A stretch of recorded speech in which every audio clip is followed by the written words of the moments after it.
सारा को हमेशा पुरानी और एंटीक चीज़ों का शौक था।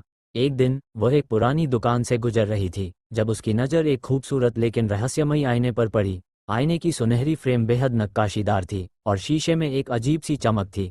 दुकानदार ने चेतावनी देते हुए कहा, यह आईना बहुत खास है, लेकिन सावधान रहना। सारा ने उसकी बात को नज़रअंदाज किया और आईना खरीद लिया।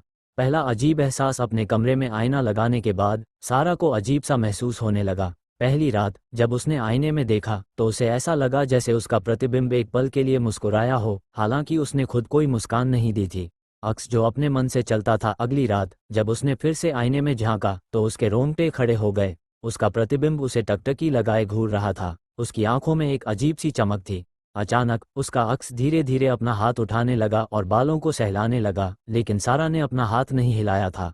डरावनी फुसफुसाहट। सारा डर के मारे पीछे हटी, लेकिन आईने में उसका प्रतिबिंब वहीं खड़ा रहा, उसे घूरता रहा। फिर अचानक उसका अक्स हल्का सा झुका, एक डरावनी मुस्कान दी और फुसफुसाकर बोला, अब वक्त आ गया है सारा, तुम वही करोगी जो मैं दिखा रहा हूँ।